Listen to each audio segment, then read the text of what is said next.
Vós sois o sal da terra. Versículo 13. Versículo 14 diz: vós sois a luz do mundo. Essa é a primeira coisa que eu queria que a igreja entendesse, ou pelo menos ouvisse, para depois a gente tentar entender. Vós sois o sal da terra, vocês são a luz do mundo. Jesus diz mais, ele diz: não se constrói uma cidade no alto de uma montanha para que os homens não a enxerguem. Vocês, diz Jesus, são uma cidade edificada sobre o monte. Jesus não está falando de postar coisas no Instagram, no Facebook ou nas mídias digitais e aparecer sempre para os outros. Não é isso. Ele está dizendo que nós somos o sal da terra, que nós somos a luz do mundo. E quantas vezes nós já ouvimos esse versículo, já lemos esse versículo lá no Sermão da Montanha. Vocês, a igreja, é uma cidade edificada sobre o monte. Vai ser vista por todos os lados. Vocês são sal da terra. E eu fiquei pensando, será que Jesus está falando sério? O alcance do nosso testemunho é a terra toda? Ser luz para o mundo todo? Às vezes a gente não consegue ser sal na nossa própria casa. E eu fiquei pensando, e tudo aquilo que o pregador fala, ele está pensando nele mesmo. Há muito tempo atrás, alguém estava falando mal de um prefeito aí o irmão dele falou: a acusação é a neurose do acusador. Preocupa não, esse é um problema de quem acusa. A acusação é a neurose do acusador. Mas aqui hoje eu quero deixar claro, eu sempre estou falando de mim também, porque a meditação é a palavra de Deus, mas passa pelo meu coração e pela minha mente. Nem sempre conseguimos ser sal e ser luz dentro de casa, dentro da igreja, no trânsito. Nem sempre conseguimos na escola, no trabalho. E Jesus está falando: vocês são o sal da terra. Eu não estou falando daquele mapa que está ali fora, bonito. Eu fiquei lá olhando um pouquinho. É o mapa mundio, né? Os continentes. E eu vi que a igreja está comprometida com missionários no mundo inteiro. Isso é bom. Isso é uma parte do que está aqui. Mas o que Jesus está querendo dizer para você hoje é que você, meu irmão, você, minha irmã, é sal da terra. Não é que você está patrocinando, ajudando a fazer missões no mundo, não. Você é o sal da terra e a luz do mundo. Mas o alcance do nosso testemunho será a terra toda. Jesus diz que sim. Mas nós podemos alguma coisa num mundo tão violento, injusto, que ainda escraviza as pessoas. Vocês sabem que tem mais escravos no mundo hoje do que nos 300 anos de escravidão que o Brasil praticou, ou Portugal praticou, durante 3 séculos, escravizando as pessoas na África. Tem mais escravos hoje no mundo do que naquela história de 300 anos. E eu fico pensando, Jesus está certo. O que a gente pode fazer num mundo desse, indiferente com as pessoas, que espalha a guerra? O que pode fazer um punhado de gente cujo maior apetite é a justiça e cuja única arma é a pureza de coração? A gente não tem malícia. A gente é quase que, ou talvez seja, como ovelhas, mandada para o meio de lobos. O que pode fazer um punhado de gente assim? Que bem duradouro poderiam proporcionar o humilde, o manso, os que choram, os que são misericordiosos? Que bem duradouro esse tipo de gente pode proporcionar? Num mundo de Putin, de Trump, Hitler, Mussolini, Napoleão Bonaparte, por aí vai, né? Num mundo desse, que bem duradouro gente como essa que Jesus está chamando pode proporcionar? o nosso poder estaria mesmo no amor e se estenderia por toda a terra? Será que Jesus não estaria equivocado? E a gente acredita na Escritura. E a Escritura diz que ele não está equivocado. Vocês são o sal da terra. Vocês são a luz do mundo. Uma coisa que me chama muita atenção é pensar que ele usa um plural, um coletivo. E eu vou me incluir nesse coletivo. Nós somos o sal da terra, nós somos a luz do mundo. E isso tem relevância porque eu acredito que a mensagem de Jesus é uma mensagem para a igreja, nesse caso específico, antes de ser para o indivíduo. E talvez essa é uma mensagem para a igreja, porque também ela é para o indivíduo. Existe uma dialética entre indivíduo e o coletivo, e muitas vezes a gente não entende e nem precisa, é preciso crer. E a gente crê nisso.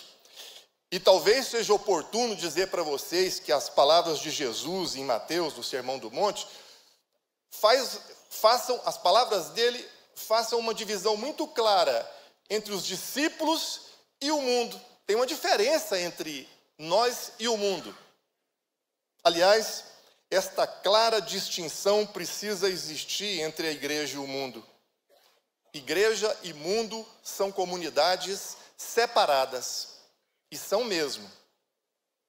Eu não acho que uma diferença tão grande seja apenas aparente. Eu cresci no Evangelho e muitas vezes eu também achei que se o mundo joga futebol, eu não jogo futebol. Essa era a nossa diferença. Se o mundo vai à praia, nós não vamos à praia. Se o mundo sorri, a gente fica sério.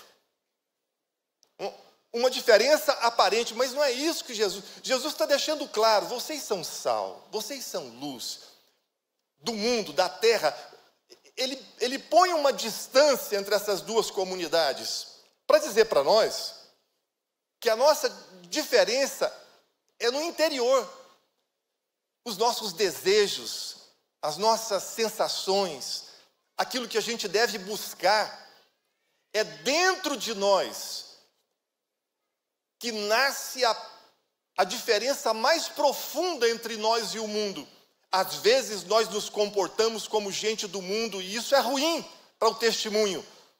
Mas pior ainda é pensar que apenas se comportando ou tendo estereótipos parecidos com o do mundo ou diferentes dele, Deus estaria satisfeito. Não.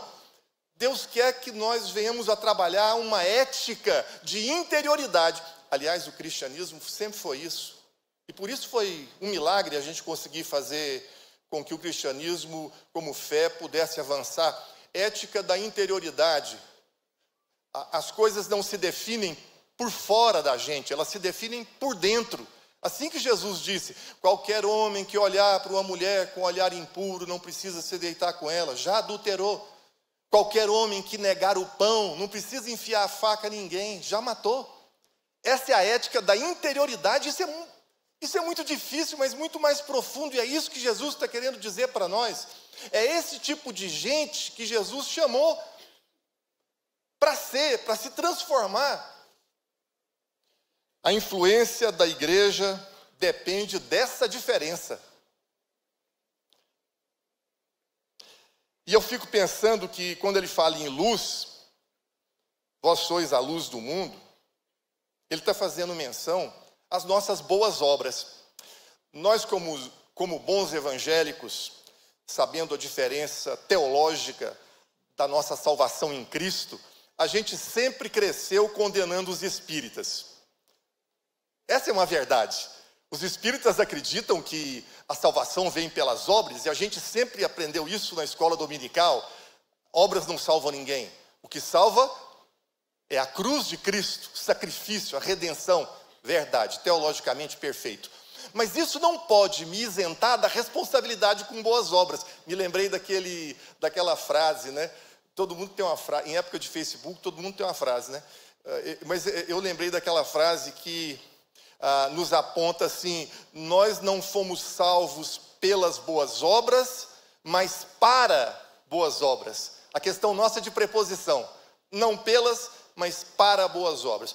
E aí a gente fica preocupado em falar sobre uma outra religião, fica preocupado em estabelecer os princípios teológicos, mas esquece que a luz que Jesus está falando aqui é exatamente as nossas boas obras.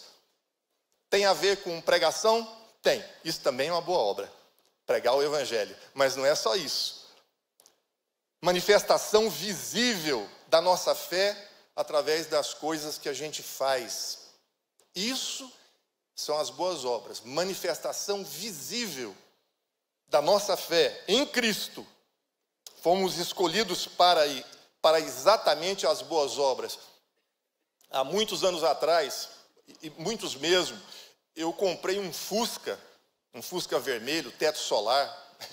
Era a última coisa. Toca-fita, auto-reverse, Rodstar. Não precisava nem tirar a fita, a fita virava. Assim, incrível essa tecnologia. A fita acabava, ela já virava, sem precisar tirar e botar no toca-fita de novo. Era um negócio sensacional. E eu, sexta-feira, lavava aquele carro para sair com a namorada, né? Que hoje é minha esposa. E um dia, levando uma senhora, crente, para ir trabalhar, carro limpinho, tudo certo para a noite. Era 6 e pouco da tarde, ela ia trabalhar, essa senhora ia trabalhar numa escola. E olha, essa senhora, crente, acho que ela sabia disso daqui muito, com certeza. Ela sabia que nós somos seres litúrgicos. Sabe o que é isso? O que é ser litúrgico? As práticas nos fazem. Quanto mais práticas você estabelece na vida, mais aquilo se torna comum, normalizado. E aí então, ali, subindo perto do colégio João Luiz de Oliveira, tinha um senhor bêbado, caído na rua, e uma mulher tentando levantá-lo. E aquela senhora que estava comigo no carro fez eu parar o carro, pegar aquele indivíduo, colocar no meu carro, que estava limpo, cheiroso, e o cara estava bem fedido, e a mulher, e os dois bêbados, entende? E eu tive que levar, carregar. Bom, sexta-feira não deu para namorar. O carro estava empetecado. E eu também. As nossas boas obras, a vida de uma pessoa vale menos do que um carro limpo. Hoje eu percebo isso com vergonha. E outras coisas que eu neguei para tantas pessoas, e eu não preciso dizer aqui, eu só digo para te encorajar a assumir os seus próprios Fuscas de sexta-feira. Todos nós temos um caso para contar. Às vezes a gente quer ficar aconchegados às nossas confortáveis acomodações, e essas aqui são ótimas, eclesiásticas. Mas acho que a gente precisa tentar melhorar o mundo, não para que o mundo seja agradável a Deus, mas porque uma comunidade de Jesus que procura se esconder já deixou de seguir a Jesus. Comunidade de Jesus que procura se esconder deixou de seguir Jesus há muito tempo. Então, foi Jesus naquela cruz que nos escolheu. Orou por nós antes disso, porque ele disse que aos discípulos que estavam orando por gente de outros apriscos, de outras eras, somos nós. Jesus orou por nós. Então, ele te escolheu. Ele escolheu cada um de vocês. Eu acho que muitas vezes a gente, como nesse versículo de Mateus 5, a gente perde o sabor, sabe? Perde o sabor no casamento, as coisas não dão certo, perde o sabor na profissão, perde o sabor na... Existe um milagre. Jesus restaura a gente. O desastre seria se não tivesse restauração. Mas tem. Porque se não tivesse restauração, nós não estaríamos aqui ouvindo Jesus falar para nós: você é o sal da terra. Se não houvesse restauração, nós não estaríamos ouvindo a palavra de Deus dizer: você é o sal da terra e a luz do mundo. Pois ele está falando isso para você hoje. Ainda que os nossos tropeços tenham nos levado até para a incredulidade, mas ele nos chama. E essa foi uma das coisas que eu aprendi com Jesus. Numa das nossas conversas, ele disse lá pelas tantas assim: sabe por que eu sei que eu sou salvo, Pedro? Eu falei: não. Essa não era uma conversa de púlpito, mas eu posso contar aqui. E ele disse assim: eu sei porque a Bíblia fala que eu sou. Ele sabe porque a Bíblia falou. Não é isso? As nossas justiças, a gente decorou lá em Isaías. Foi Isaías? São como trapos de... A gente sabe de cor. As nossas justiças. Isaías viu Deus, ou pelo menos ele viu uma manifestação de Deus. Ele falou: vou morrer. Eu vou morrer porque hoje eu vi Deus, sou um homem impuro e habito no meio de um povo de impuros lábios. Não é? Atualizando com Paulo, ele disse assim, porque a boca fala do que o coração está cheio. Eu sou um homem de lábios impuros, quer dizer, eu sou um homem que tem um coração impuro e habito no meio de um povo de corações também impuros. Estou perdido. O anjo desceu, pegou um tenaz, tocou na boca dele, né? E as coisas se transformaram. Deus restaura a vida da gente. Isso não é maravilhoso? Quem é que não errou? Quem é que não se tornou insípido? Quem é que não disse: deixa para amanhã, e o amanhã foi tragédia? Quem é que não? Quem é que não? Quem é que não? Mas Deus diz hoje: a minha mão não está encolhida para deixar de abençoar vocês. É esse o espaço da igreja, é o espaço da restauração do povo. Quantas vezes nós não julgamos os outros por problemas que eram nossos? Lembram daquela frase que eu disse no começo? A acusação é a neurose do acusador. O cara está falando muito: fulano é isso, fulano é isso, fulano é isso. Esse problema, isso, é dele, não do fulano.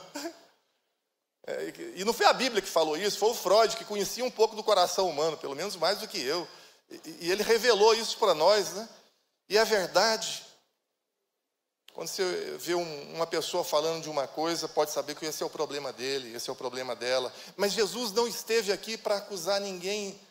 Ele não veio para isso, ele veio para salvar as pessoas.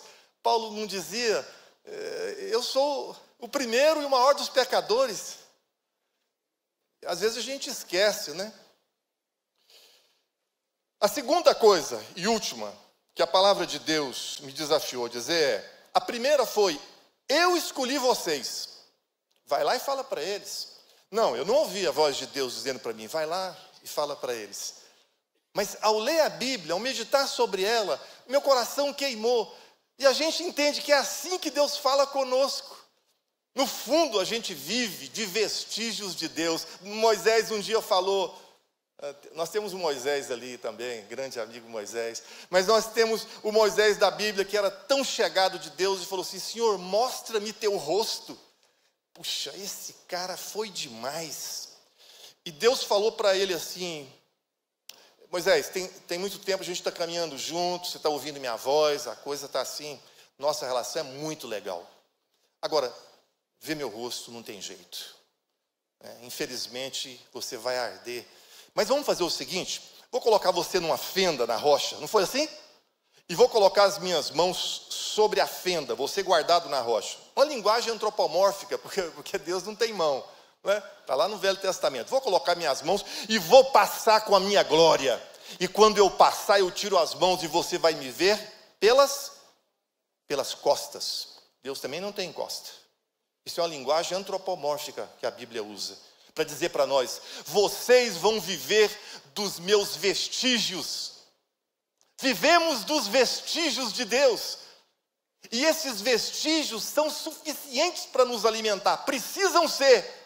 Ou seu coração não arde quando você ouve a palavra de Jesus dizendo: vós sois o sal da terra e a luz do mundo. Ou seu coração não arde quando você ouve Jesus dizer: ainda que o seu pai e a sua mãe, ou quando o seu pai e a sua mãe te desamparar, o Senhor nos recolherá. Ele vem para nós. Nós fomos escolhidos por Ele, todos nós. Todos nós. A segunda coisa está lá em Romanos capítulo 1, verso 16. Esse a gente sabe de cor, nós que crescemos em igreja, né? Pois não me envergonho do Evangelho. Por quê? Poder de Deus para a salvação de todo aquele que crê. Evangelho é boa notícia. O que é o Evangelho? Evangelho é um tipo coach, para a gente ficar poderoso, sair. Não. Evangelhos são bons conselhos. Não, não são bons conselhos. Embora a gente tenha bons conselhos na palavra de Deus toda. Mas o Evangelho é uma outra coisa. Evangelho significa boas notícias. Mas que boas novas são essas que a gente ouve desde o primeiro século da era cristã até hoje, e ela arde no coração das pessoas. Ainda que o nosso homem exterior se corrompa, o nosso homem interior se renova de dia em dia. Isso é Evangelho. A gente já não está com a barba pretinha mais, nem o cabelo. Mas a gente tem cabelo, o importante é isso. Mas vai ficando branco, o homem exterior vai, não é? Uma cirurgia na coluna, e por aí vai, não é? 1, 2, 3 comprimidos por dia, né? Os comprimidos vão variando, mas todo mundo... E a igreja aqui, me desculpe a honestidade, mas a igreja aqui não brinca não. O pastor Josué até falou aqui, já entregando Jesus, porque ele entrou na terceira idade, na oração dele. Eu fiquei, rapaz, ainda bem que eu não comemoro aniversário aqui. Ah, meu pai, terceira idade. E aí, o Evangelho é a boa notícia que nos faz, no meio da dor, no meio das perdas, dizer: eu sei em quem tenho crido, e estou bem certo que Ele é poderoso para guardar aquele depósito de salvação até o dia final. Nós passamos, se perguntar ao pastor Jesus ou qualquer outro aqui que chegou aí na terceira idade, você se lembra dos 15 anos, quando você fez o aniversário de 15 anos, ele vai falar: lembro. E foi assim, ó, passou. Não se engane, né? É rápido, flui. Para usar um texto bíblico, a vida é como vapor que vem e logo se desvanece. Mas esse vapor, que é um nada, é amado por Deus, é amado por Cristo, que morreu por vocês, para resgatar depois a vida de todos vocês, e dizer: eu tenho poder sobre a vida e a morte, porque Ele tem o poder sobre a vida e a morte. Isso é o Evangelho. Deixo-vos a paz, a minha paz vos dou, não vou-la dou como o mundo a dá. Diz Jesus: não se turbe o vosso coração, nem tenham medo. A gente tem medo, o coração vacila, mas Deus nos sustenta. É lógico que todos vocês e eu também temos uma história para contar, para ilustrar esse Evangelho que está aqui dentro, para ilustrar esses 2 textos que eu li, curtos, mas que são tão preciosos para nós. O pastor Jesus era um menino ali de Abadiânia, pé descalço, corria lá, brincava de futebol, se converteu, deixou de correr futebol, de jogar futebol naquele primeiro momento, estava naquele esquema da exterioridade, né? E aí Deus foi acrescentando,